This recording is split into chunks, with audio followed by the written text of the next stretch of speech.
Walad challenge it is, and today we're going to deal with African literature. Hello, how are you? This is Hina from Team Walad, and let's discuss the autobiographies, the characters of these classic African novels. Very important for UGC NET, CUET, and other English literature exams that you take, of course. And you know it, you can call us for any exam related course that in India gets conducted. If it gets conducted in India, Walad will give you a class related to the same. Under the guidance of Dr. Kalyani Walad and Team Walad, sky is the limit for you, right? Call us on this number for further details. And I'm going to start with today's video. Question number 1 on your screen. The character named Bev Shaw appears in which of the following novels of J.M. Coetzee? So here is this girl whose name is Bev Shaw, a lady. She appears in which novel? A. Disgrace, B. Foe, or C. Life and Times of Michael K. Bev Shaw is the character in A Disgrace. Okay, who has written Disgrace? Coetzee, right? And for this novel, Coetzee actually received the Booker Prize. Bev Shaw runs an animal clinic in this novel. She runs an animal clinic, and it is here that David Leary comes and becomes a dog man. He assists with animal euthanasia. Let me give you a little summary about Disgrace so you will remember the character analysis, the list, and about Coetzee better. Come, look here. There's a dog, of course, relates to the animal clinic. Come. Disgrace is a 1999 novel by South African author J.M. Coetzee. Disgrace won the Booker Prize for Coetzee. And in fact, Coetzee is the first author to win Booker twice. So this question has come in UGC NET. Which author received the Booker Prize twice first? He is J.M. Coetzee. He received it for Disgrace and he received it for Life and Times of Michael K. Okay, now talk about the characters and the storyline of Disgrace. In Disgrace, the protagonist David Leary is a professor. He's a white South African professor, but he has these questionable relationships that he carries unethically with his students. One such relationship leads to his resignation, leads to his shame in the college, or you can say disgrace in the college. He leads this relationship with a student named Melanie Isaacs. And after his exploitative relationship or affair with Melanie Isaacs, David Leary has to lose his job as a professor.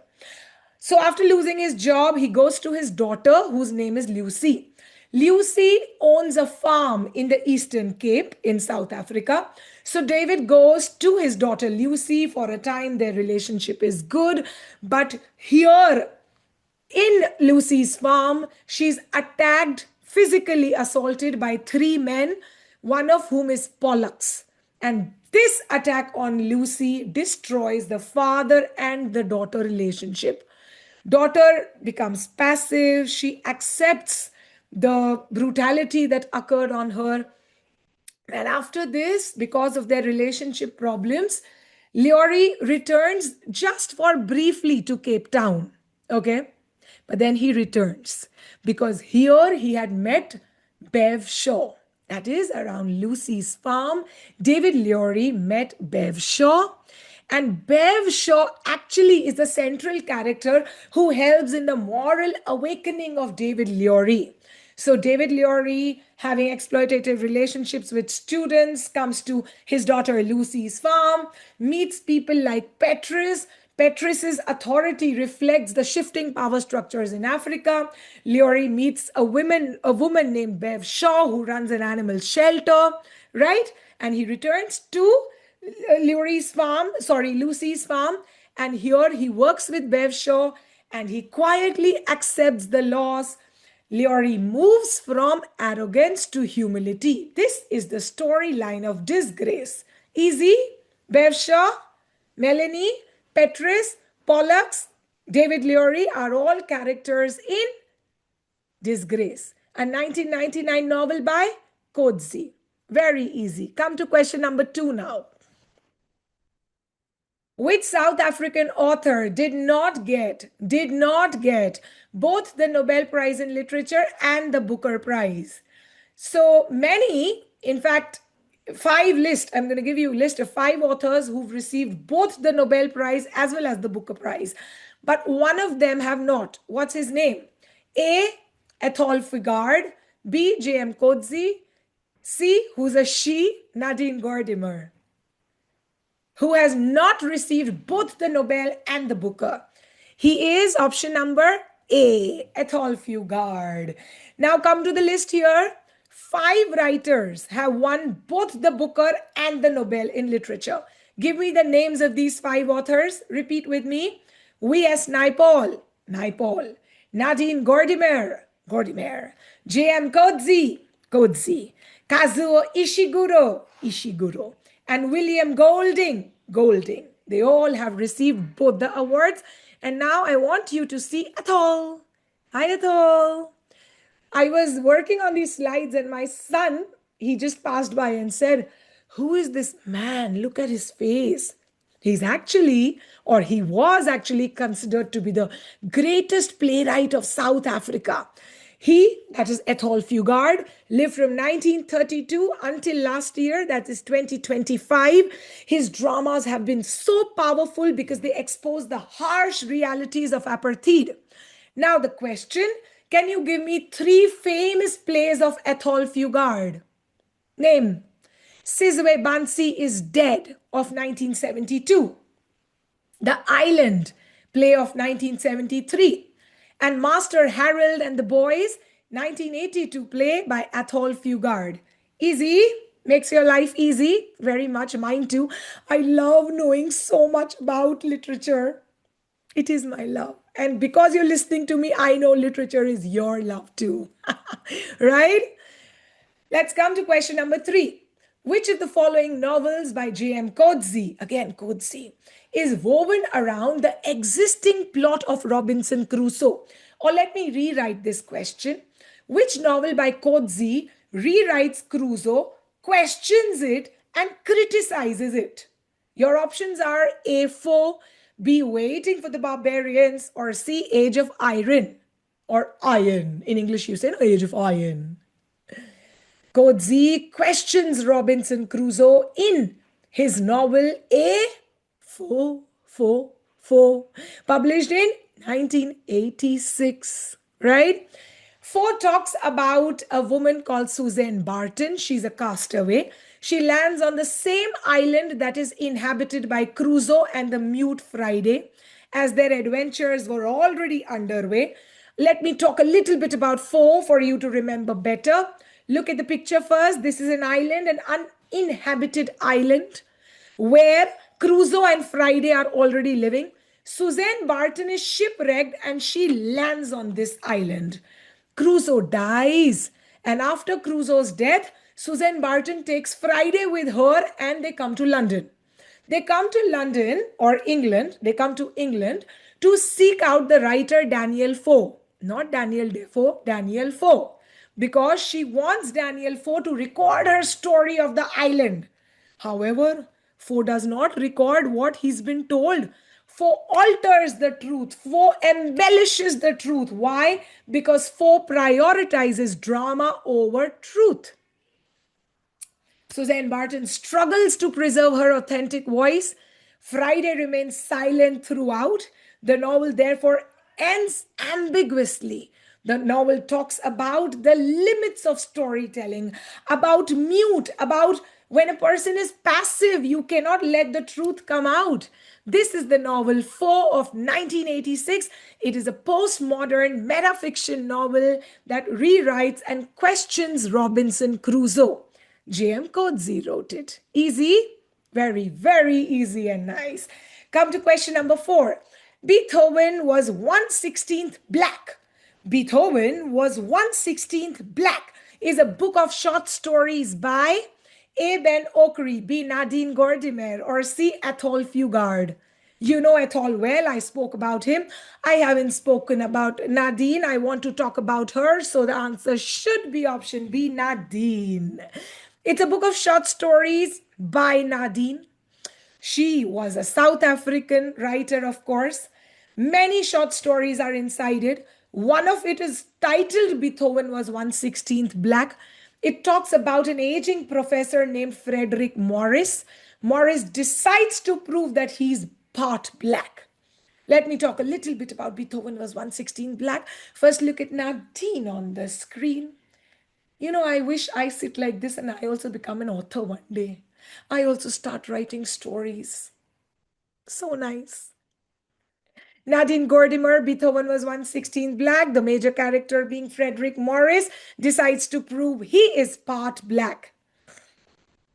Actually, Nadine says that, even in a free society, how people are,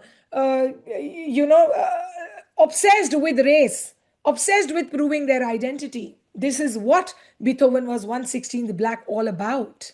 Okay, nice. Can we move on? Let's move on to the fifth question of African literature. Head Above Water. Head Above Water is the autobiography of A. Buchi Emechita, B. Nadine Gordimer, or C. World Soyinka. It is Buchi, Buchi, Buchi. Published in the year 1986, Head Above Water is an anecdotal autobiography of Buchi. It talks about events. Anecdotal, which talks about events. This autobiography, Head Over Water, talks about Buchi's childhood in Nigeria till she became a renowned author living in London, how she struggled as a single parent, how her journey kept on going to achieve her goals. That is Head Above Water by Buchi. Come on, meet Buchi now. She's Buchi, and this is the title. This is the cover page of her novel, Head Above Water, an autobiography by Buchi, with a big earring around her ears, of course. Nice. Did you look at Buchi nicely? Well, remember her? You will. Come to question number 6. Ah, But Your Land is Beautiful is the third and the final novel by the South African author. Tell me. Ah, But Your Land is Beautiful is the third and the final novel by A. Nadine Gordimer, B. Alan Paton, or C. Andre Brink.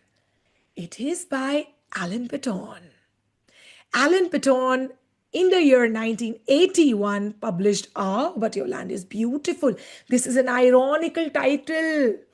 This novel actually talks about racism, about the problems that are in Africa. But ironically, it says, but your land is beautiful.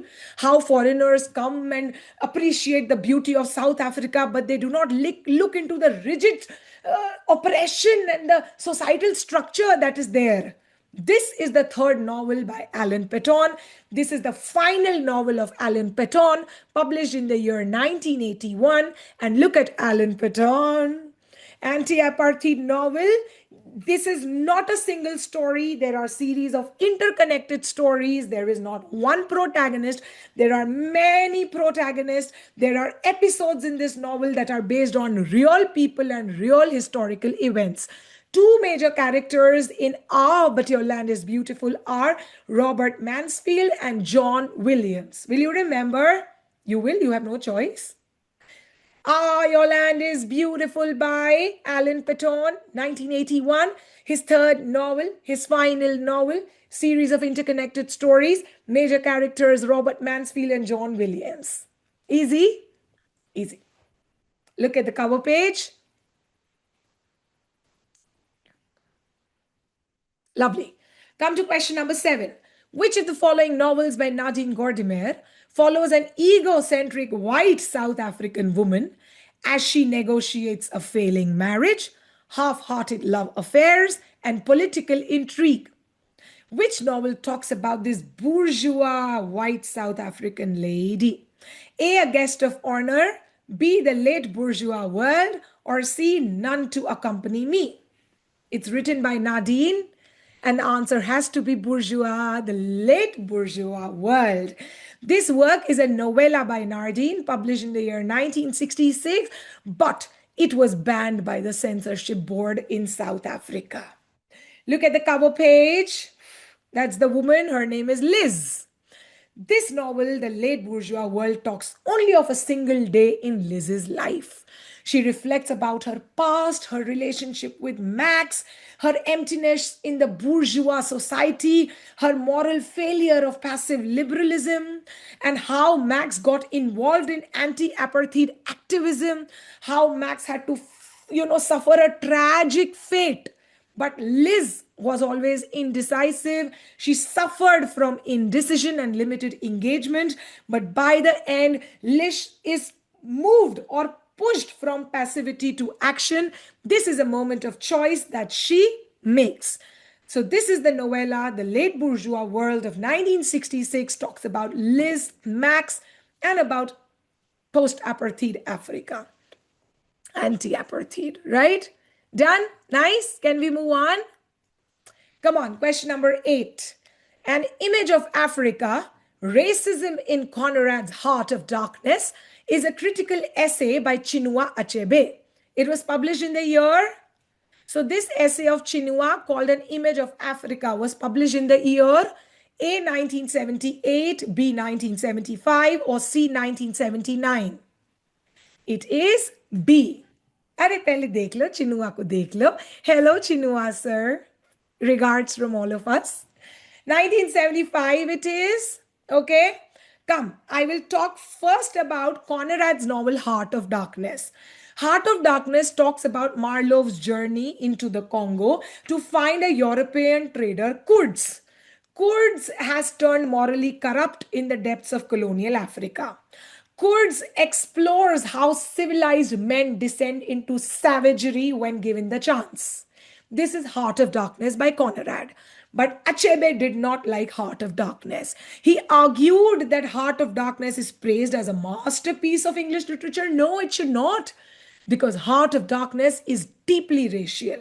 Conrad in Heart of Darkness has presented Africa not as a real place with its own culture or people.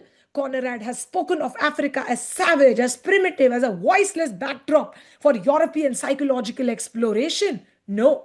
So, Achebe criticizes Conrad and his novel Heart of Darkness in his essay, An Image of Africa, Racism in Conrad's Heart of Darkness, published in the year 1975. Easy? Does that make sense? It makes a lot of sense to me. Last question of the day. No Longer at Ease. This is a novel, No Longer at Ease.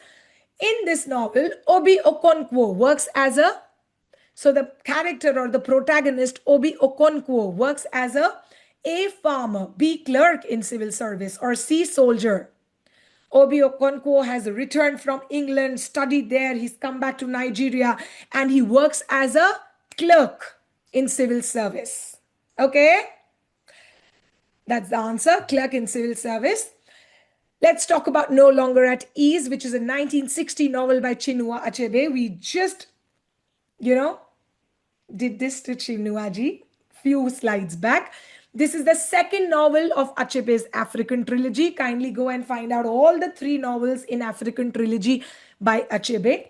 No Longer at Ease talks about Obi Okonkwo. He's a young, educated Nigerian civil servant, and he's the grandson of Okonkwo from Things Fall Apart. So now you know the first novel in African trilogy is Things Fall Apart, then is No Longer at Ease, and one more novel you have to find out.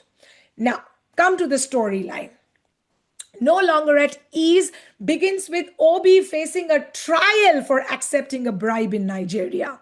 And then the novel goes to flashback. It talks about how Obi studies in England and returns to Nigeria full of passion, idealism, determined to resist corruption in his own country. But sadly, the corruption that he wanted to resist, he succumbs to the very corruption, and that is why he's facing trial. You know why? Because of financial pressures, family expectations, cultural conflicts, Obi's relationship with an outcast whose name is Clara. She's an Osu. She's an outcast. All this gradually wears Obi Okonkwo down. This is the storyline of Things Fall Apart by Chinua Achebe. Wow. Every novel is so deep, so rich, and so interesting. right? Whenever you have time, read these novels. I'm just giving you synopsis. Sit down, read, have a cup of coffee or tea or herbal drinks, whatever you like, and just enjoy the books. Leave those phones for a while and enjoy the pages. That's the note. Maybe pages can lead to notes. Why not? Of course, education matters, right? Chalo, this was lovely. This was Wallet Challenge, African question and answers today. I'm Hina from Team Wallet. Take very good care of yourself. Bye bye.